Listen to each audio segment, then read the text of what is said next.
Hey, what's up? It's DeHuff. It's another episode of DeHuff Uncensored. Thank you guys so much for joining the podcast. Make sure you hit that subscribe button wherever you're listening. I'm also on YouTube, so if you want, go to YouTube, search DeHuff Uncensored, and again, hit that subscribe button. Today's podcast is presented to you by Superbook Sports, Total Beverage in Westminster, and Thornton, and Blake Street Tavern. A lot of stories I want to get to today. I got a lot of audio that I want to play for you. I went to Broncos training camp for the first time for me in a couple years since, with COVID and then me leaving the fan. It's been kind of weird for me to get out there. And this year I talked to Nate Lundy over at Mile High Sports. I was just like, I really want to go out there and, just kind of see what's going on with the team and, really kind of help out wherever I can with Mile High Sports.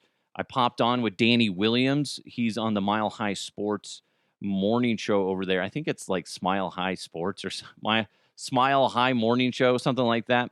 I don't know. But Danny is a very interesting guy. I would compare him, if you've never listened, he's on from, I believe, 9 to 10 on Mile High Sports. He's kind of like a coked out squirrel that has ADHD, and I love him. He's a good guy. Good guy. Man, that guy can run down the street really fast. You're like, holy crap, what, huh? Where you at? I thought we were talking about this. But anyway, good guy.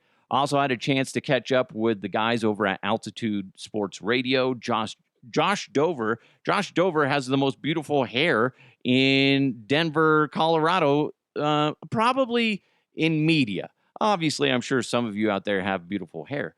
But as far as a guy goes, he has the most beautiful hair in Denver media by far. It's very flowy, kind of almost Fabio, not that long, but you feel like somebody should be following him around with like a little fan, so it's constantly blowing.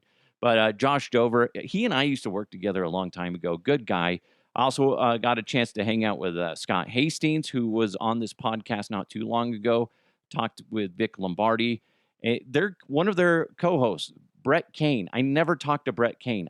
That's on my to-do list. I feel like every time I see him, I just never know what to say to him.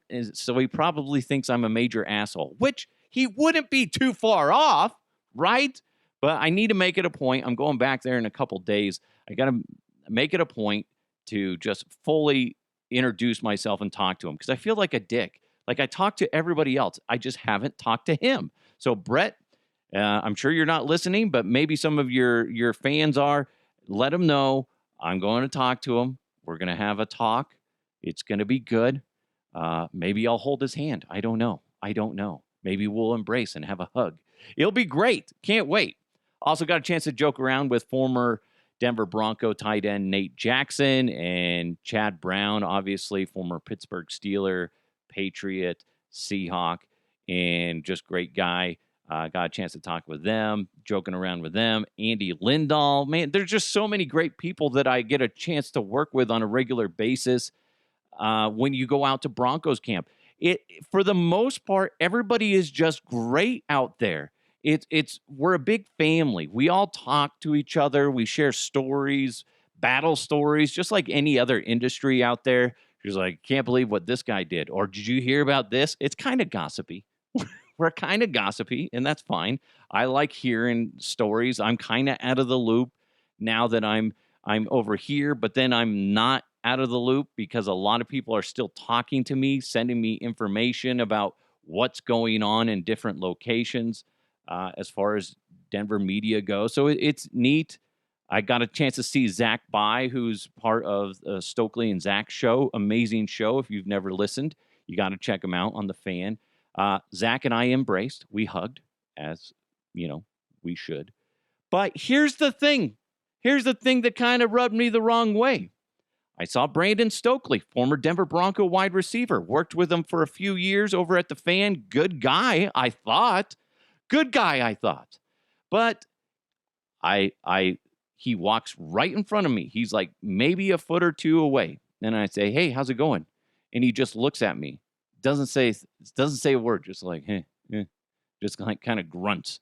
And I'm like, what the fuck was that? I was like, he just blew me off. And I'm talking to Kevin Kistner, another guy that I used to work with. I'm like, dude, Kevin, he just blew me off. And he just starts laughing.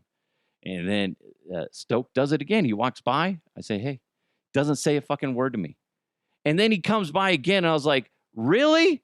And then he does a double take. And he's like, oh, my God. Oh, like I caught him red-handed. He was caught red-handed, big-timing me. Disgrace. What a disgrace. Sure, I'm not a former athlete, but Jesus, man, we shared so much together.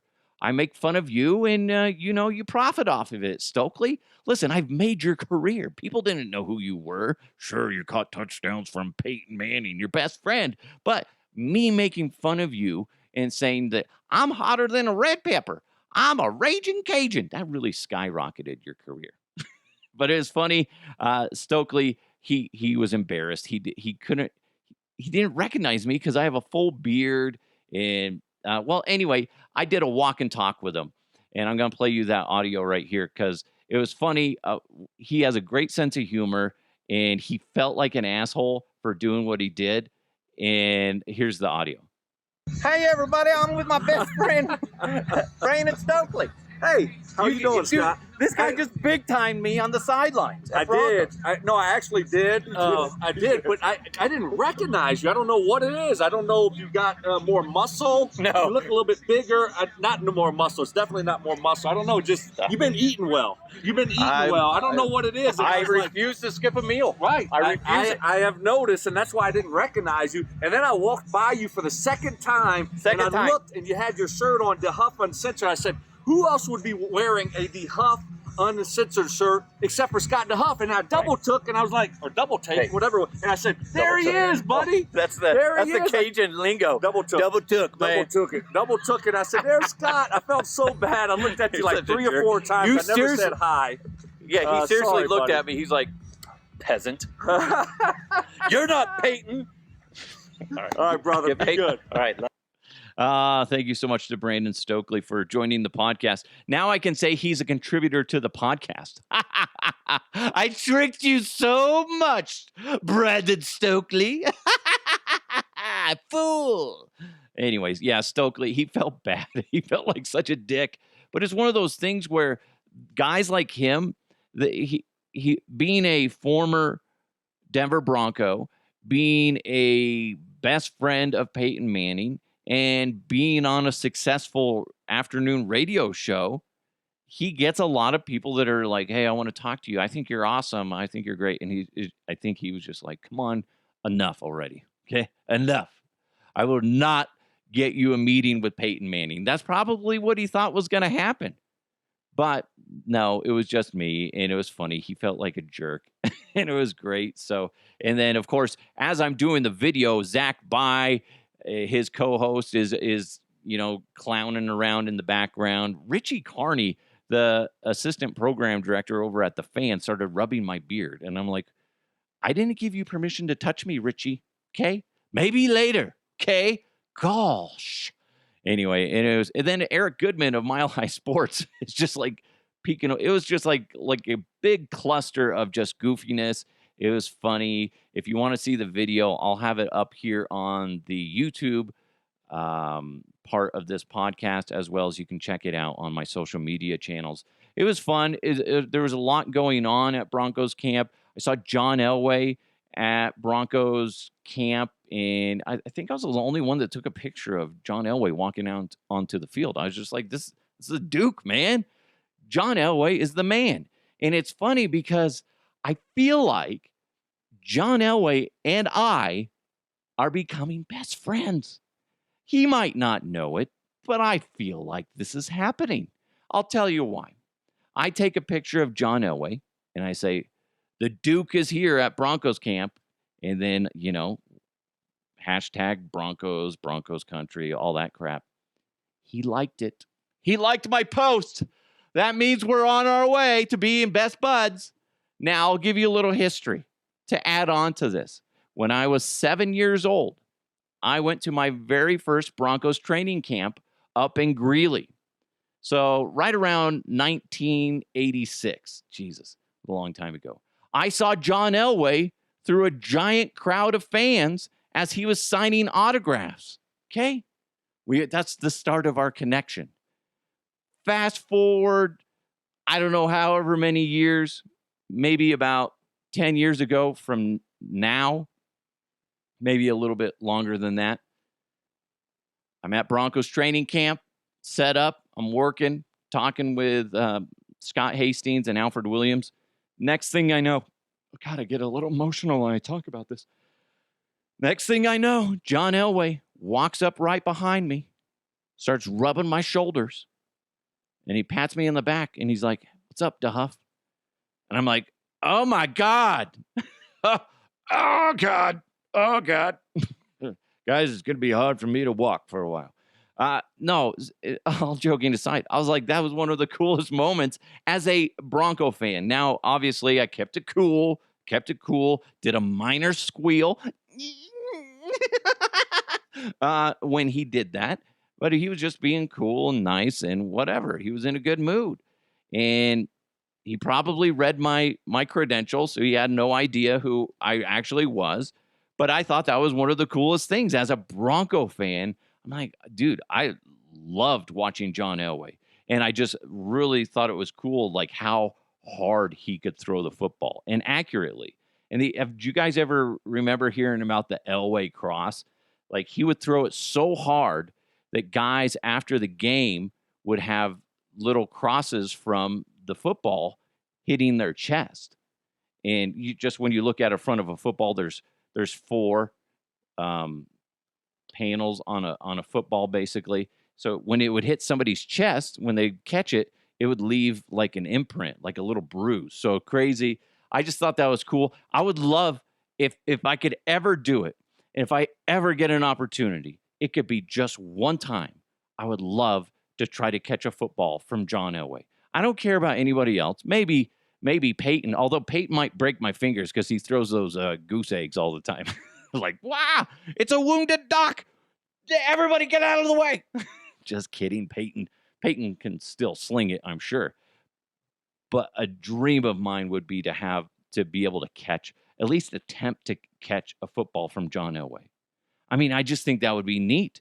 I've played catch with like people like Brandon Stokley. I've thrown him the ball a few times, and few guys, like random guys like that. Not to call Stokley random, but to actually try to catch a football from John Elway, to me, that would just be, I'd geek out. I would geek out. And I would immediately call my brother in Australia and be like, OMG, guess what just happened? I just broke all my fingers because John Elway threw me the ball. Apparently he can still sling it. Anyway, I can't do anything for a month because I broke my fingers. Ooh, that's a good point.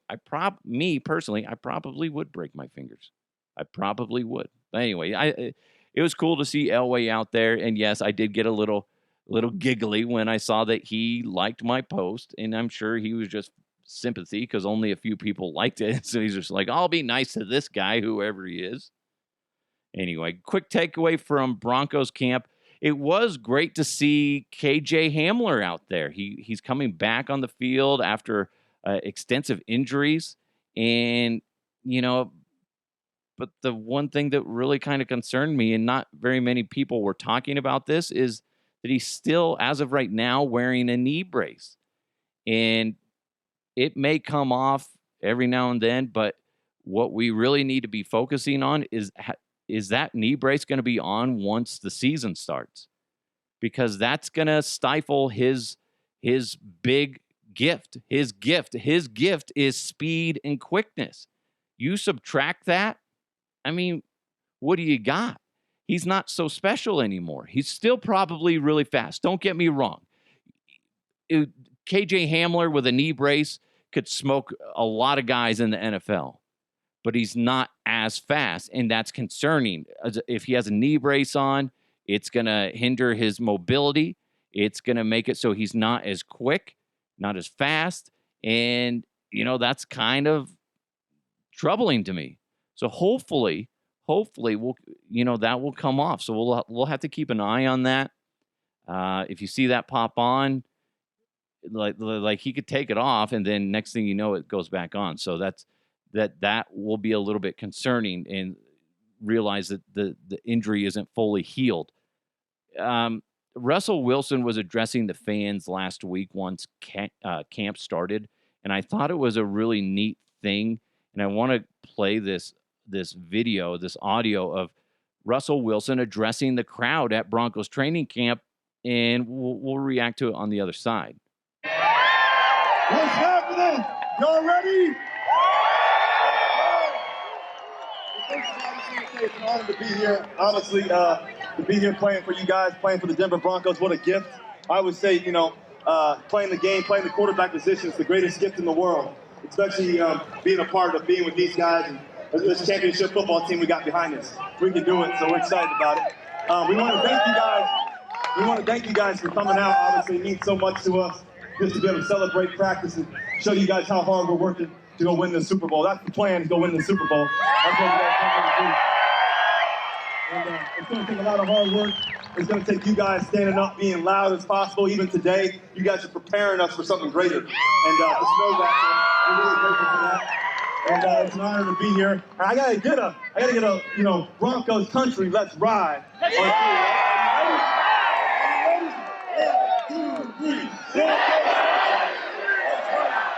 One more time. The Broncos country, let's ride. Ready? 1, 2, 3. Broncos country, let's ride. All right, I'll see you guys. Let's go. One critique, Russell. That's a little wordy.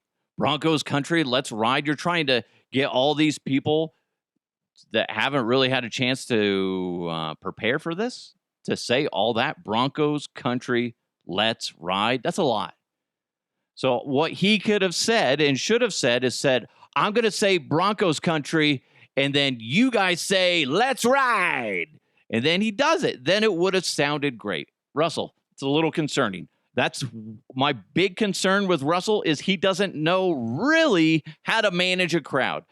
I'm kidding, obviously, but it was good to see him address and take control of a situation. I think that what he did was very impactful for the fans.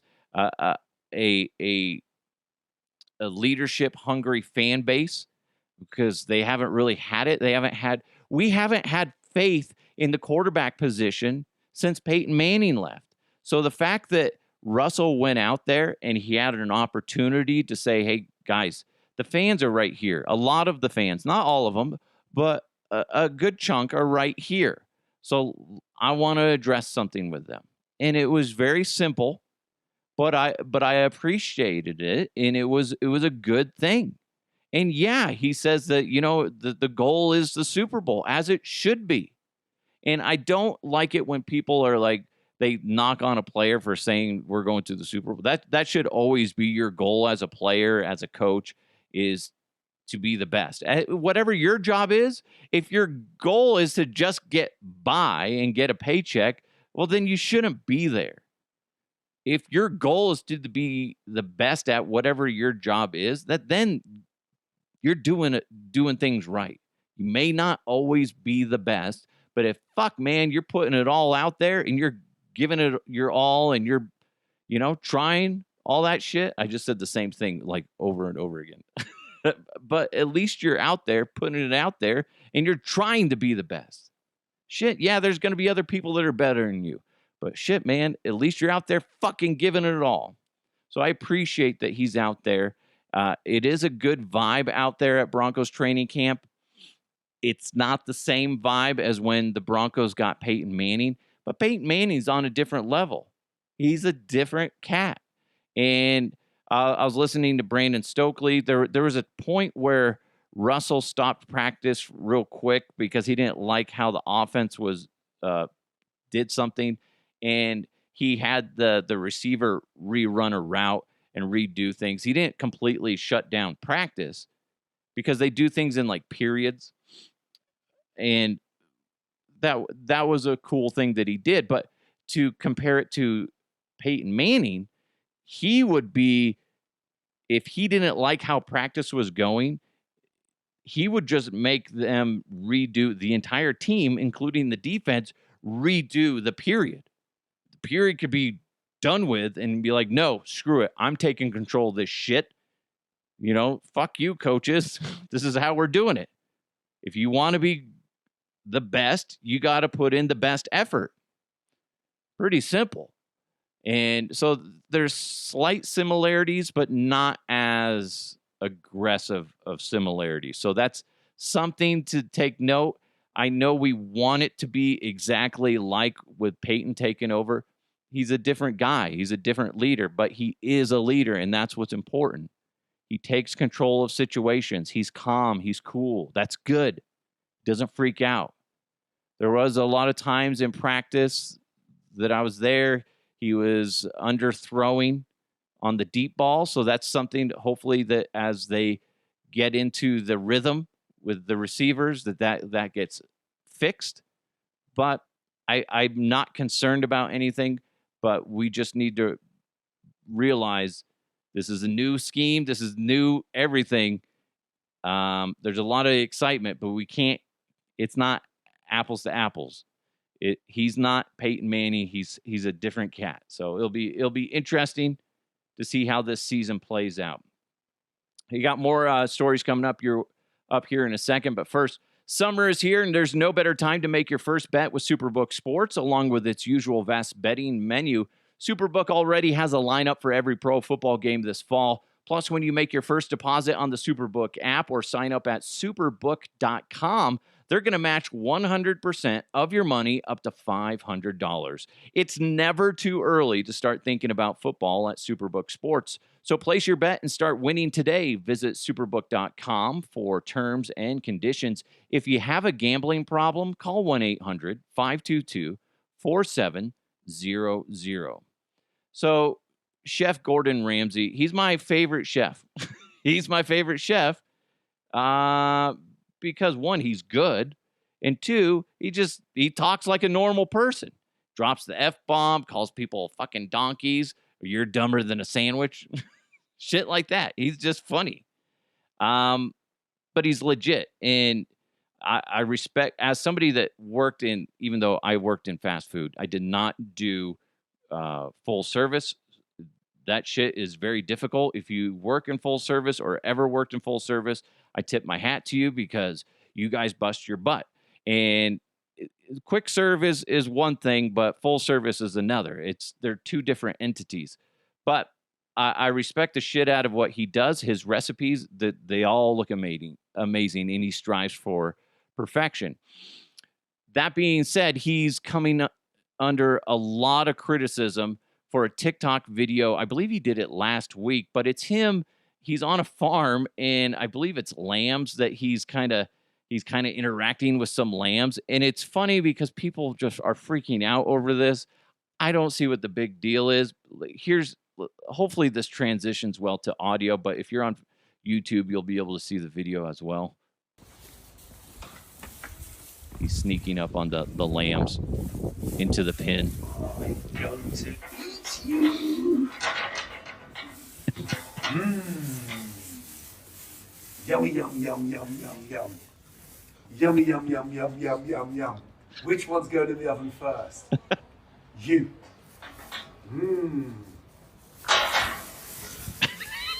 Now he's sneaking up on him. Time. Oven time. Listen, it's not that big of a deal. It's kind of funny. People are saying he's disgusting for this, a disgrace, blah, blah, blah, you name it. And it's not all vegans that are saying that, because I could understand vegans because they're totally against, eating animals. And I guess I get that. That's fine. But there's a lot of people that are like, listen, I like meat, but this is disgusting. You shouldn't be doing that. And then other people are joking around and be like, Gordon, don't play with your food, which is kind of funny. But a lot of these people throwing hate at Gordon, I guarantee you, they earlier, prior to writing that, had a nice breakfast full of scrambled egg fetuses, right? Yeah, how do those taste? Delicious. Okay? Should we all pretend we forget where meat, poultry, milk, cheese, yogurt, all that shit comes from? Are we all going to forget about that? Come on. We are way too sensitive, way too soft as a society. Everything hurts your feelings. Who fucking cares? My father-in-law has cows on his farm, and they give them names like Carl's Jr.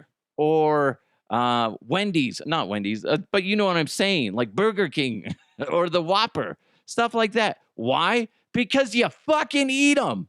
That's what happens. Okay? Animals are raised and they get ate. You know, except for dogs and cats. But you see what I'm saying here, right?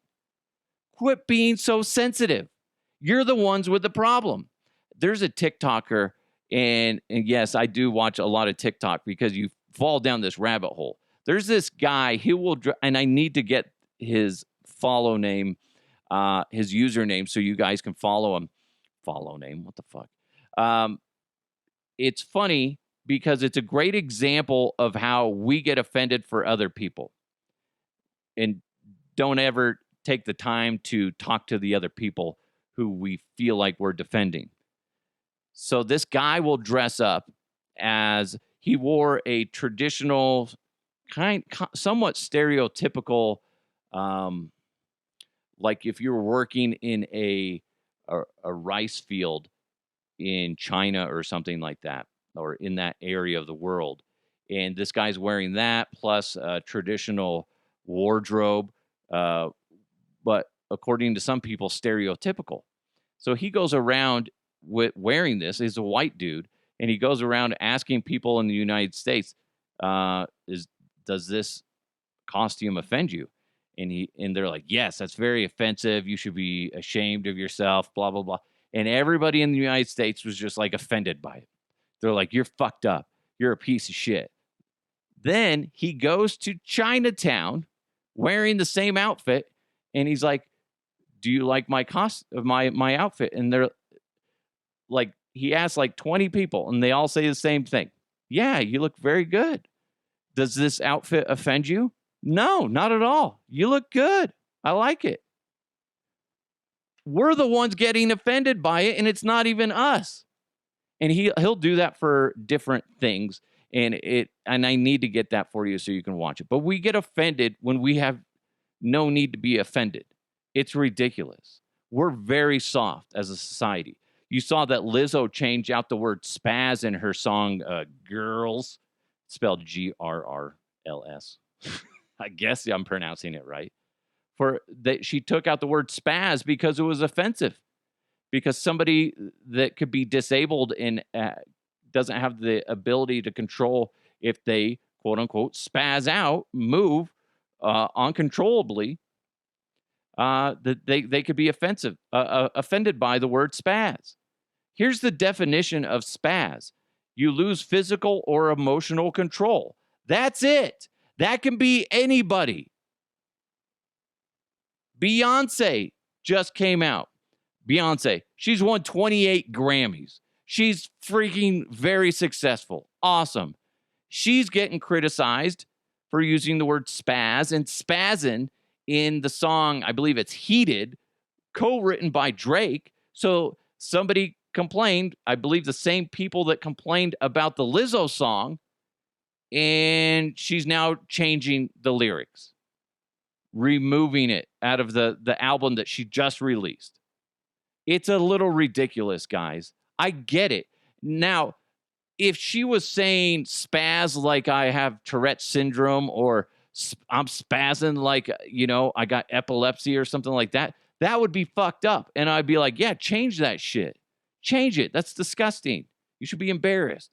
But no, they're just like, I'm going to spaz out on you or something like that. Listen, you're reading too much into it.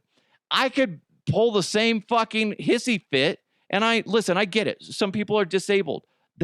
I get it. But you can't sit there and say everything is about me, because it's not. When you listen to the lyrics, it's not about you. It's not making fun of anybody disabled. You're making it that way. You're the one causing the problem in this situation. Stop.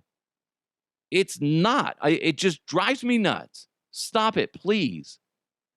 My God, it is hard to have any sort of conversation with people because everybody gets offended. Look at that Karen at the pool the other day, where she was, what I was telling you, she was offended that allegedly either my son or her son said that a woman was attractive or hot. She didn't even consider the feelings of the woman in the situation. She was the one that was felt attacked, even though it wasn't addressed towards her. How does that make sense? God, man, it's a bit ridiculous, guys. It's hard. And stand-up comedians, I applaud you. I don't know how the fuck you do it. I need to get some stand-up comedians on here and talk to them about that, because it's ridiculous. I don't know how you handle that as a comedian, because everybody's offended by everything. And they're not really listening to the words that are actually being said.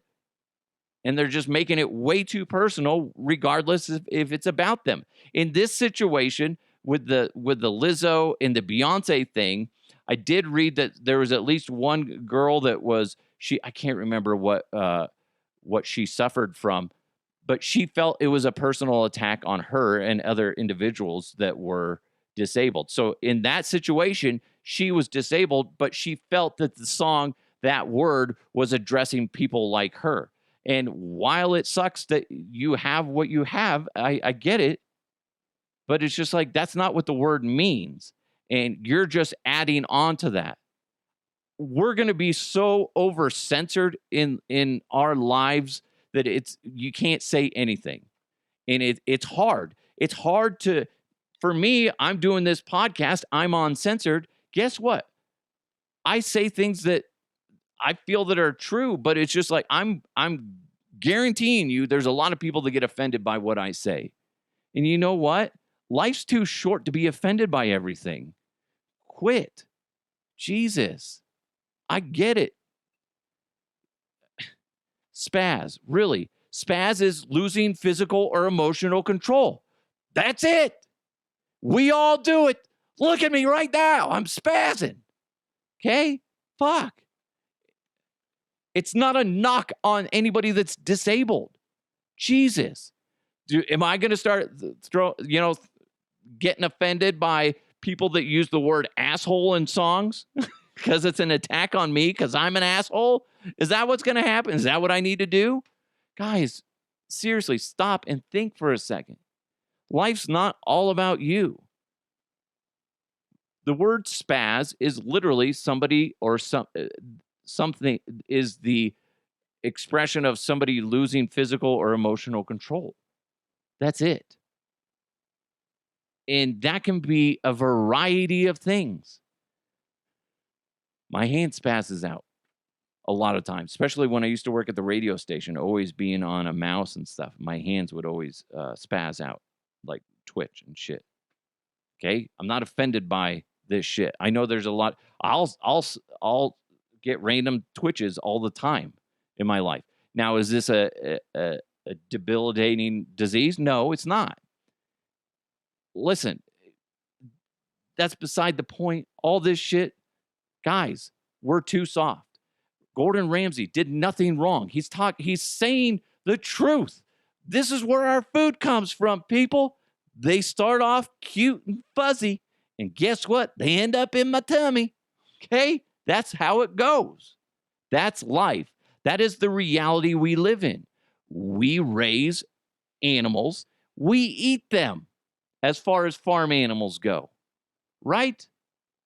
God, so ridiculous. What else are we going to start getting offended about? Let me know. DeHuffUncensored@gmail.com. What else do you expect people to get offended by? Man, ridiculous. Potatoes. You start getting mad at potato chips because somebody's like, ooh, those look delicious. Oh, that came from the ground, right? That grew in the ground. Now you're like, oh, you are disgusting, saying how much you want to eat those potato chips and those potatoes. Like, fuck off. God, people. Just drives me nuts. You could go on and on and on about this. It's not all about you. It's not. Now, the word spaz is not a nasty word. It's not. In the context that it was used, it is not. If Lizzo or Beyonce said, you're spazzing like somebody with blah, blah, blah disease. Then that would be fucked up. Okay? I think we can all agree on that. That's not how it was used. So stop. I know everybody wants to be a victim nowadays. Stop. You're crying wolf over everything. And eventually, it just becomes numb. And we don't give a shit anymore. You guys are ruining it for everybody. Fuck. I wonder how many hate emails I'll get for this one. Like, oh, you're such a jerk. Yeah, but don't spaz out on me in your email. You fucking dicks. Again, if you want to send me an email, go ahead and do so. If you disagree with my point of view, that's fine. I get it. If you agree with me, that's fine. I get it too. DeHuffUncensored@gmail.com. Jordan Peele is one of my favorite people in Hollywood. Obviously, he was with Key and Peele, that show, which is just a comical masterpiece. Every episode is just beautifully done. I love Key and Peele. I love both of those guys. But Jordan Peele has moved into the movie development area. He's I believe a director, producer, all this shit. And he's just good. And he just fucking gets it. And here's Jordan talking with the American Film Institute on how horror movies should be laid out. Terror is the one, right? You can look at Blair Witch. That's one of the scariest films of all time. Nothing, no gore in it. Nothing fucking happens. There's one little. There's a couple of. It's all tension. It's all build, set up. And so it all feeds to this thing that with horror, the scariest thing that you can put an audience through is allow their imagination to go crazy.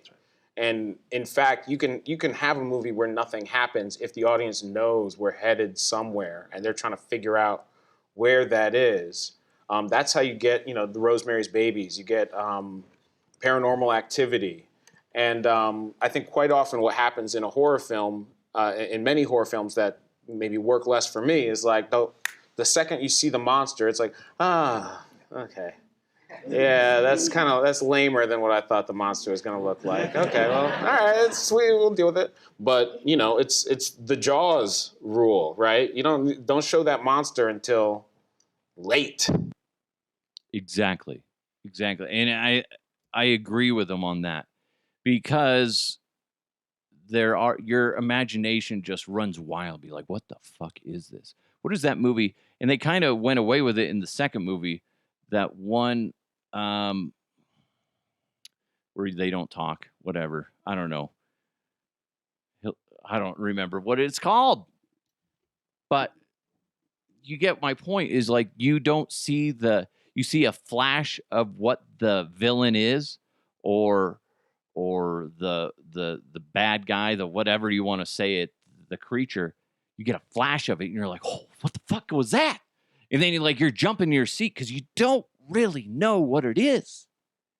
But then once you see it, you're like, oh, that's pretty scary. It, like he said, it's different than I thought it would be.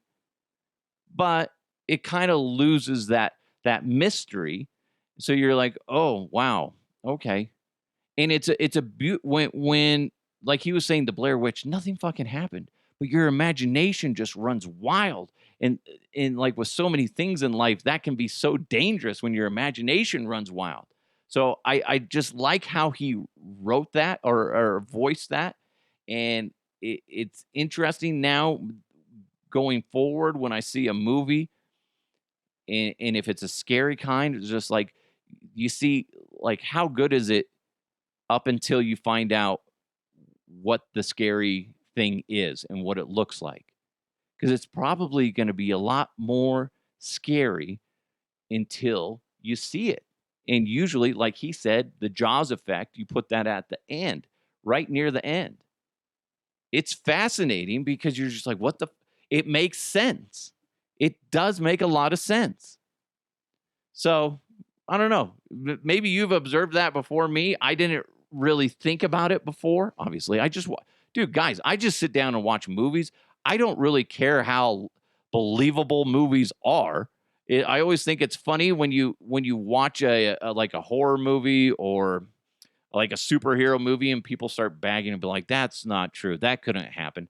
Be like, like they're talking about, there's no way she could destroy that building in like one sweep. It would have to take two. Be like, you're forgetting she flies. That's not a real thing either. But it's whatever. It's just, I just watch movies and then I wait for other people to complain about it. And then I go, oh, I guess that's okay. Something I could have looked at. Like, I just get lost in the movie. I appreciate what's being set in front of me. It's supposed to entertain you in some fashion, whether it's comedy, action, or just like we're just talking about here, horror. So start watching horror movies and see if you notice a difference. Maybe even the classic ones that you watched before. Like Freddy Krueger, Nightmare on Elm Street. Don't you see him fairly soon? I don't know. I haven't watched those in forever. But I don't know. I find that interesting. Jordan Peele is one of the great minds in Hollywood right now. And I think that's neat. It's neat to see him go from straight up comedy, raunchy comedy at times, to the brilliance of a scary movie. So it's really cool. Hey, thank you guys so much for joining the podcast today. It's a little kind of crazy. It's not super crazy headlines. I got more of those coming up in the next episode. Make sure you hit that subscribe button. Share it with your friends if you're able. If you can, give it a nice review, please. Thanks so much to Superbook Sports, Blake Street Tavern, and of course, Total Beverage in Westminster and Thornton. It's DeHuff Uncensored. Let's keep moving forward, people. I'll talk to you next time.